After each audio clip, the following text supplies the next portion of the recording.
Good morning दोस्तों, नमस्ते। Welcome back to my channel. मैं कविता आप सभी का स्वागत करती हूँ आपके अपने चैनल काव्यशाला एकेडमी पर। जैसा कि आप सभी जान ही रहे हैं कि अभी हम बाल गोविंद भगत के चैप्टर को कंप्लीट कर रहे हैं, उनके पैराग्राफ को अच्छी तरह से समझ रहे हैं। तो जो आज की वीडियो होने वाली है वो होने वाली है नेक्स्ट पैराग्राफ, यानी कि ये हो जाएगी हमारी पार्ट 5। ठीक है। इसमें मैंने आपको बताया था कि रामवृक्ष बेनीपुरी जी ने हर सीज़न को ठीक है इंक्लूड करते हुए बाल गोविंद भगत के बारे में बताया है। तो आज जो हमारा पैराग्राफ है वो गर्मी के संबंध में है। गर्मियों में उनकी संध्या यानी कि शाम कितनी उमस भरी शाम को ना शीतल कर देती। उमस होता है जब ज़्यादा ना गर्मी होती है, बहुत गर्मी होती है और हवा भी नहीं चल रही होती, बारिश भी नहीं हो रही, तो कहते हैं उमस वाला वेदर हो गया। ठीक है। वैसे समय में उनका जो बाल गोविंद भगत का जो शब्द है ना, वो शाम को लोगों की शाम को शीतल कर देती थी। अपने घर के आंगन में आसन जमाकर वो बैठ जाते, अपने घर के आंगन में ही वो बैठते थे। और गांव के उनके कुछ प्रेमी भी जुट जाते, गांव के कुछ लोग भी उनके साथ हो लेते थे। खंजरी और करतालों की भरमार होती, सबके पास खंजरी होती, करताल होती। ये एक होता है, क्या होता है ना, म्यूज़िक इंस्ट्रूमेंट कह सकते हैं। ठीक है। इसके द्वारा वो लोग जो है गीतों के साथ जो है सुर लय ताल लगाते हैं। एक पद बाल गोविंद भगत कह जाते, उनकी प्रेमी मंडली उसे दोहराती। ठीक है, दोहराती मतलब रिपीट करती, फिर तेहराती, तीसरी बार भी गाती। धीरे धीरे स्वर ऊंचा होने लगता, एक निश्चित ताल एक निश्चित गति से सबका स्वर ऊंचा होने लगता। और उस ताल स्वर के चढ़ाव के साथ श्रोताओं के मन भी ऊपर होने लगते। जो सुनने वाले थे उनके मन भी मगन हो जाते थे। धीरे धीरे मन तन पर हावी हो जाता और सब ऐसा समय आता कि सब नाच रहे हैं, सबके तन और मन दोनों नृत्यशील, सब गाने लगे हैं, सब नाचने लगे हैं। सारा आंगन नृत्य और संगीत से ओतप्रोत मतलब लीन हो जाता है। मतलब जो सुन रहा है वो भी नाच रहा है, जो गा रहा है वो भी नाच रहा है।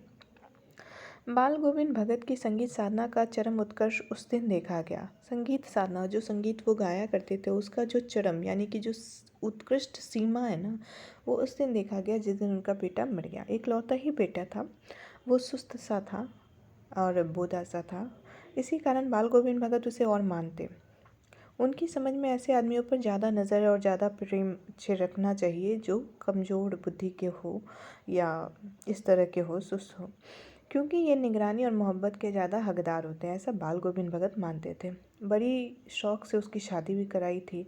उनकी पतोह यानी कि जो बहू थी वो भी बहुत सुभग यानी कि सौभाग्यशाली और सुशील मिली थी। घर की पूरी प्रबंधिका बनकर भगत को बहुत कुछ दुनियादारी से निवृत्त कर दिया था उसने। मतलब घर का सारा कुछ वो निपटा लेती थी और भगत जी को जो था फ्री कर रखा था उसने। उनका बेटा बीमार है, इसकी खबर कहाँ, लोगों को कहाँ थी, किसी को फुर्सत कहाँ। किंतु मौत तो अपनी ओर सबका ध्यान खींच कर ले आती है। कोई बीमार हो ना, वो उतना लोगों को, समाज को अट्रैक्ट नहीं करता, पर अगर कोई व्यक्ति समाज में मर जाता है ना, तो समाज के लोग ज़रूर पहुँचते हैं। हमने सुना बाल गोविंद भगत का बेटा मर गया और कतूहलवश आश्चर्यवश उनके घर गए। देखकर दंग रह गए कि बेटे को उन्होंने क्या किया था। आंगन में एक चटाई पर लिटा दिया था और सफ़ेद कपड़े से उसका मुंह ढाक दिया था।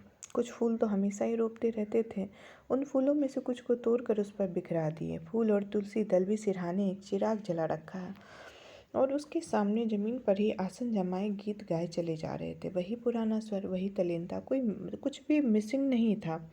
ठीक है, ऐसा लग रहा था कि सब कुछ जो है पहले के ही जैसा है। ठीक है, वही स्वर, वही जो उनके अंदर स्वभाव था, वही कुछ था। घर में पतोह रो रही है, जिसे गांव के स्त्रियाँ चुप कराने की कोशिश कर रही हैं, किंतु बाल गोविंद भगत गाए जा रहे हैं।